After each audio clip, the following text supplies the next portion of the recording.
धनुष यज्ञ की खबर दशरथ जी को क्यों नहीं भेजा गया, जनक जी ने क्यों नहीं निमंत्रण भेजे? इसका कारण कल मैंने सुनाया कि दशरथ जी अपने बगीचे में बैठकर संगीत का आनंद ले रहे थे। तभी एक संत जी आए। दशरथ जी इतने मग्न थे भजन कीर्तन में कि संत जी को देख न पाए, ख्याल न किए। तो संत जी को बड़ा गुस्सा आया। संत जी ने श्राप दिया कि जा, जिस बगीचे में तू इतना मग्न है ये बगीचा भी सूख जाए। वो बगीचा सूखने लगा। जब सूखने लगा, हरा भरा पेड़ पौधा, सारे वन फूल वन फल थे, बगीचे बड़े सुंदर थे। जब बगीचे के वृक्ष सूखना शुरू कर दिया, तब जनक जी ने देखा कि कोई संत आया है। तब उस संत के पास दौड़ते दौड़ते गए और कहे कि सरकार क्षमा कीजिए, हमसे भूल हो गई, हम संगीत में भजन कीर्तन में मग्न थे, आपको देख ना पाए, आपको हम देख ना पाए। तब संत जी ने कहा कि ये बगीचा तभी हरा भरा वापस होगा जब कोई पतिव्रता स्त्री कच्चे घड़े, कच्चे सूत बांध कर पानी कुएं से निकाल कर डाले तो काम हो जाएगा। उस बगीचे में ही कुआं था, उस बगीचे में ही कुआं था। तो जनक जी ने माता सुनैना की तरफ देखी। सुनैना मैया ने बोली कि काम तो कर ही सकते हैं, पर संकोच इस बात की है कि कच्चा धागा, कच्चा घड़ा यदि टूट गया तो लोग हंसेंगे, लोग हंसेंगे, शर्म आएगी। कर तो सब लेते। क्या सीता जी की माता पतिव्रता नहीं थी? लेकिन उनको अपने आप पर, खुद पर विश्वास नहीं था। जैसे हम लोग को है कि हम सब भी सब कुछ कर सकते हैं, परंतु खुद पर विश्वास नहीं है, इसलिए नहीं कर पाते हैं। वैसा ही माता सुनैना जी की थी। आप भी सफल आदमी बन सकते हैं, लेकिन आपके अंदर विश्वास की कमी है, विश्वास की कमी है। करें कि ना करें, आगे जाए कि ना जाए, ये है। तो जनक जी अब घबराए, अब क्या होगा, लगता है ये कभी नहीं होगा।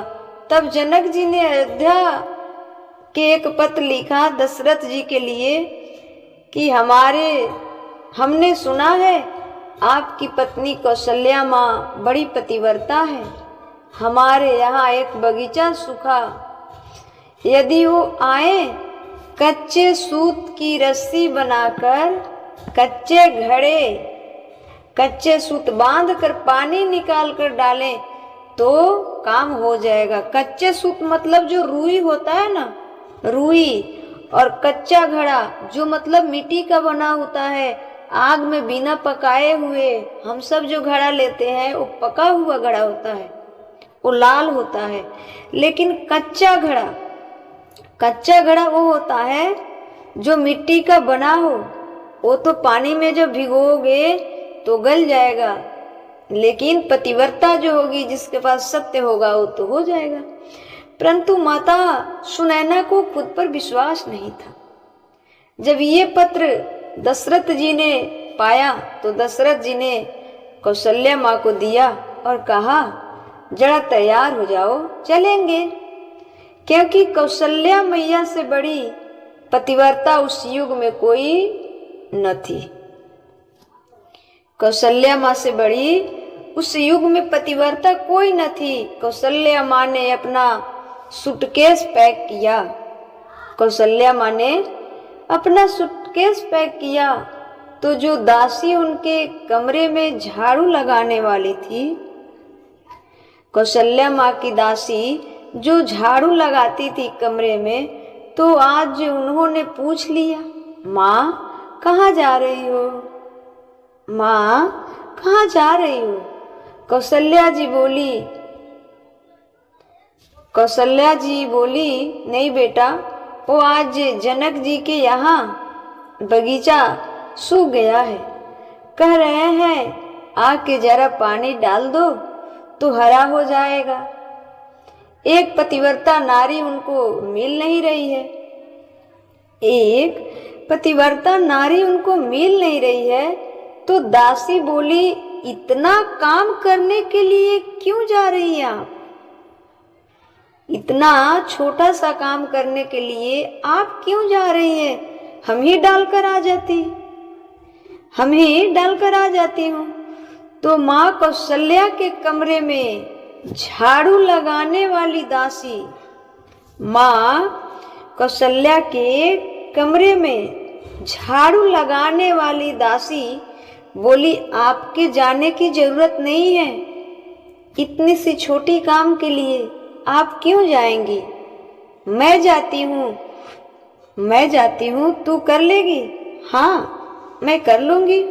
आप आशीर्वाद तो दीजिए, आप हमें आशीर्वाद दो। माता कौशल्या ने कहा, जाओ आशीर्वाद है।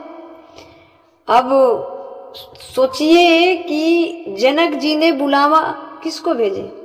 माता कौशल्या को, और वो काम कौशल्या माता की दासी करने जा रही है, दासी करने जा रही है। और माता कौशल्या ने आशीर्वाद दे दिया।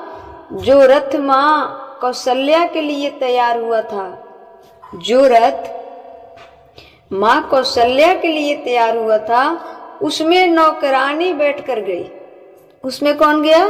कौशल्या माँ की नौकरानी बैठकर गई।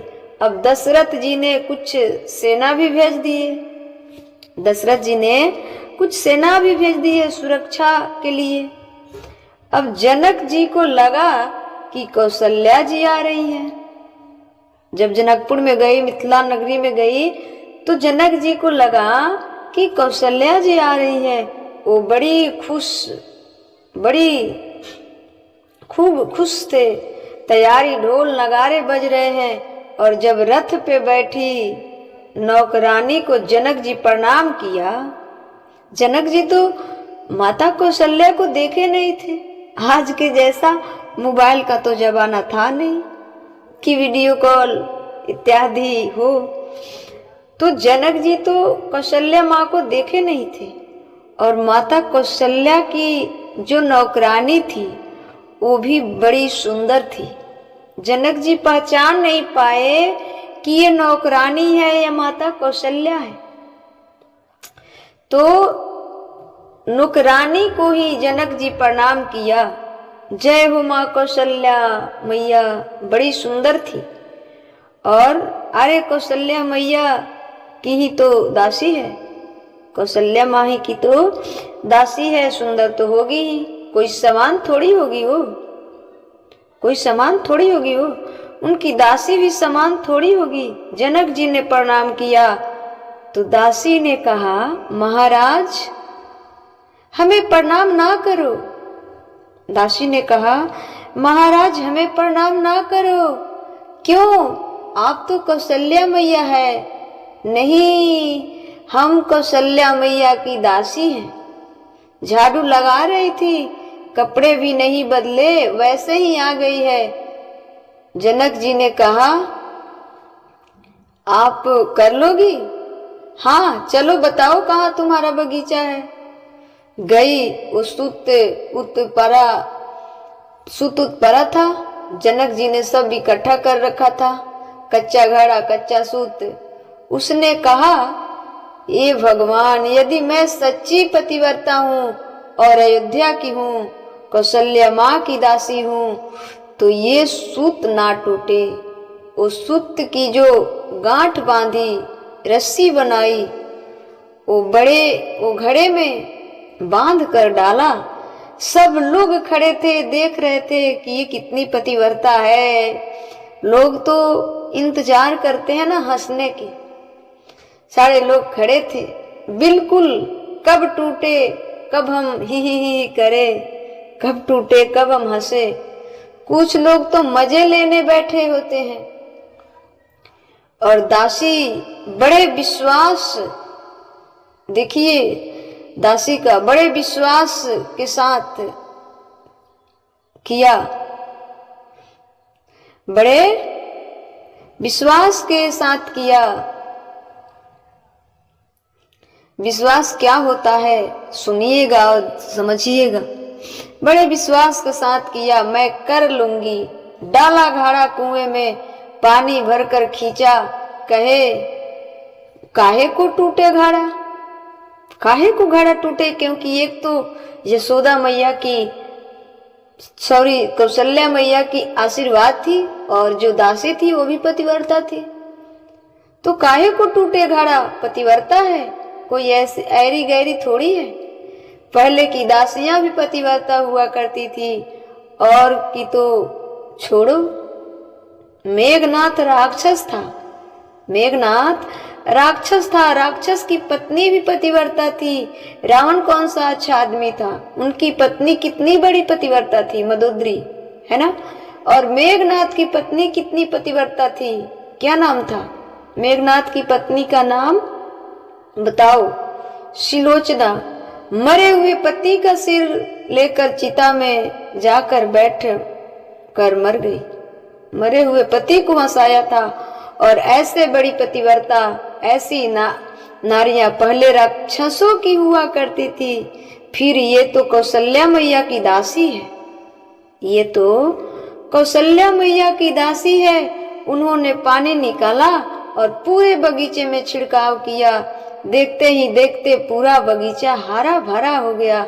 जनक जी समझ गए, हे भगवान, इनकी तो दासियां इतनी पावरफुल है, इनकी तो दासियां इतनी पावरफुल है। हमने बुलाया महारानी को, आई दासी, तो जनक जी बोले सीता स्वयंवर में कहीं हमने कहीं दशरथ जी के बेटे को बुलाए, कहीं उनका नौकर आ गए और उनके नौकर चाकर आएंगे तो हमारी बेटी को इस अगर धनुष तोड़ दिए तो हमारी बेटी का विवाह तो नौकर से करना पड़ेगा, नौकरों से करना पड़ेगा। इसलिए बुलावा नहीं भेजे जनक जी, इसलिए दशरथ जी के यहाँ बुलावा नहीं भेजे। बोले तुम्हें बुला के देख चुके हैं, इसलिए सबको निमंत्रण दिया था जनक जी ने, दशरथ जी को नहीं दिया, क्योंकि वहां से बुलाओ किसी को तो आता कोई और है, आता कोई और है। वहां के सब पावरफुल है। अयोध्या का तो कोई भी आदमी धनुष तोड़ सकता है, कोई भी आदमी धनुष तोड़ सकता है। जनक जी को लगा कि ये गड़बड़ हो जाएगा, गड़बड़ हो जाएगा, इसलिए जनक जी ने दशरथ जी को निमंत्रण नहीं भेजे।